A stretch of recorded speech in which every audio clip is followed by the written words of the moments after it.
ഇനി നമുക്ക് പരിപാടിയിലേക്ക് കടന്നാലോ?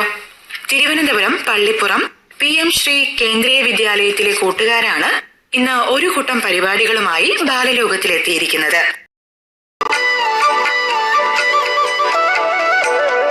കൂട്ടുകാർക്കെല്ലാം കഥാപ്രസംഗം ഇഷ്ടമല്ലേ? ആലിയ ഫാത്തിമ, ഭദ്ര BA, ദേവരാഗ് SP എന്നിവർ അവതരിപ്പിക്കുന്ന കഥാപ്രസംഗം കേൾക്കാം ഇനി. ഒരമ്മയ്ക്ക് ഏറ്റവും വിലപ്പെട്ട തന്നെ മക്കളാണ്. മക്കളുടെ സ്ഥാനം അമ്മയുടെ ഹൃദയത്തിലാണ്. അമ്മ മക്കളോട് ദേഷ്യപ്പെട്ടു എന്ന് വരാം, അടിച്ചു എന്ന് വരാം, ചിലപ്പോൾ ആട്ടിപ്പുറത്താക്കിയെന്നും വരാം. പക്ഷേ ഉള്ളിന്റെ ഉള്ളിൽ തുളുമി നിൽക്കുന്ന ആ മാതൃസ്നേഹത്തിന് ഒരു കുറവും ഉണ്ടാകില്ല. അതിന് ഉദാഹരണമാണ് വൈലോപ്പിള്ളി ശ്രീധര മേനോൻ എഴുതിയ മാമ്പഴം എന്ന കഥാകാവ്യം. മാതൃസ്നേഹത്തിന്റെ മഹനീയത നിറഞ്ഞു നിൽക്കുന്ന ഈ കാവ്യത്തെയാണ് ഞങ്ങൾ ഇന്ന് കഥാപ്രസംഗ രൂപേണ നിങ്ങളുടെ മുന്നിൽ അവതരിപ്പിക്കാൻ പോകുന്നത്. കഥ മാമ്പഴം. അതാ നോക്കൂ, ആ കാണുന്ന വീടിന്റെ മുറ്റത്ത് ഒരു കൊച്ചു തൈമാവ്. പൊൻകുലകളായ പൊൻകിരീടം ചൂട് നിൽക്കുകയാണത്. അതിന്റെ ചുവട്ടിൽ എന്താണ് അവിടെ നടക്കുന്നത്?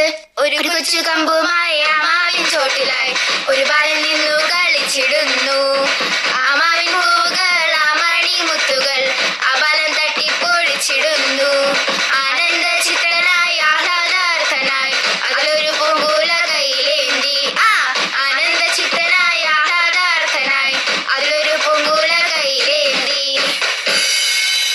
അതെ, ആ ബാലൻ ഒരു കൊച്ചു കമ്പുമായി ആ മാവിന്റെ പൂവുകൾ തല്ലിക്കൊഴിക്കുകയാണ്. ആ പൂവുകൾ കൊഴിഞ്ഞു വീഴുമ്പോൾ അവൻ സന്തോഷത്താൽ തുള്ളിക്കളിക്കുകയാണ്. അല്പസമയം കഴിഞ്ഞ് അവൻ അടിച്ചു പൊഴിച്ച പൂങ്കുലകളുമായി അമ്മയുടെ അടുത്തേക്ക് ചെന്നു. നോക്കൂ അമ്മേ, ഈ പൂങ്കുലകൾ ഞാൻ തല്ലിപ്പൊഴിച്ചതാണ്.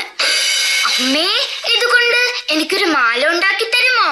ഈ പൂക്കൾ തികഞ്ഞില്ലെങ്കിൽ ഞാൻ ഇനിയും കൊണ്ടുവരാം. അമ്മ മുറ്റത്തേക്ക് തിരിഞ്ഞു നോക്കി.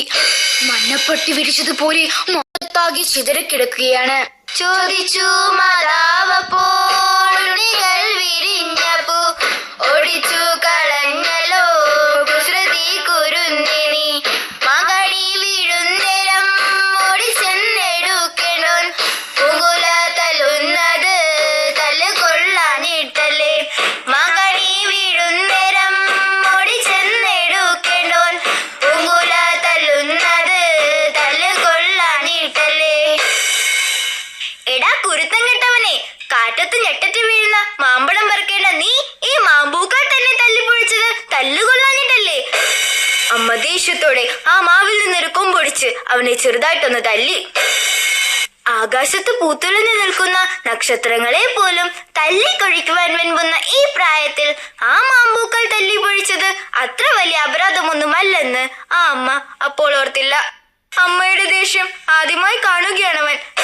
അമ്മയുടെ തല്ല് ആദ്യമായി കൊള്ളുകയാണവൻ. പൈതലിൻ ഭാവം മാറി വദനാംബുജം വാടി കൈതവം കാണാ കണ്ണ് കണ്ണുനീർ തടാകമായി. പൈതലിൻ ഭാവം മാറി വദനാംബുജം വാടി കൈതവം കാണാ കണ്ണ് കണ്ണുനീർ തടാകമായി. ആ പിഞ്ചു കവിൾത്തടം ചുവന്നു തൊടുത്തു. കളങ്കമറിയാത്ത ആ കണ്ണുകൾ കണ്ണുനീർ തടാകമായി. ഭാവി മുൻകൂട്ടി പറയുന്നത് പോലെ, പ്രപഞ്ച രഹസ്യം വെളിപ്പെടുത്തുന്നത് പോലെ വിമ്മിക്കരഞ്ഞുകൊണ്ട് അവൻ പറഞ്ഞു, മാമ്പഴം പേറുക്കുവാൻ ഞാൻ വരുന്നില്ലെന്നവൻ മാൻപേഴും മലർക്കുല എറിഞ്ഞു വെറും മണ്ണിൽ. മാമ്പഴം പേറുക്കുവാൻ ഞാൻ വരുന്നില്ലെന്നവൻ മാൻപേഴും മലർക്കുല എറിഞ്ഞു വെറും മണ്ണിൽ. നാളുകൾ പലത് കഴിഞ്ഞു, പൂവുകൾ ചിലത് കൊഴിഞ്ഞു. കണ്ണിമാങ്ങകൾ മാവിന്റെ ശിഖരങ്ങളിൽ പഴുത്തും പഴുക്കാതെയും നിൽക്കുകയാണ്. അണ്ണാരക്കണ്ണന്മാർക്കും കിളികൾക്കും ബാലികാ ബാലകന്മാർക്കും ഉത്സവകാലം. അയൽപാകത്തെ കൊച്ചു കുട്ടികൾ ഉത്സാഹത്തോടവർ തൻ മാവിൻ ചോട്ടിൽ കളി വീടുണ്ടാക്കുന്നു. മാത്രമല്ല പൂവാലനാർക്കെല്ലാം മാമ്പഴം തരികുന്നു.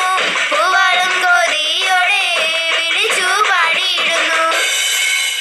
അതാ നോക്കൂ, ആ കാണുന്ന വീട്ടിന്റെ മുറ്റത്തെ മാവിന്റെ ശിഖരങ്ങളിൽ മാമ്പഴം തൂങ്ങിക്കിടക്കുകയാണ്.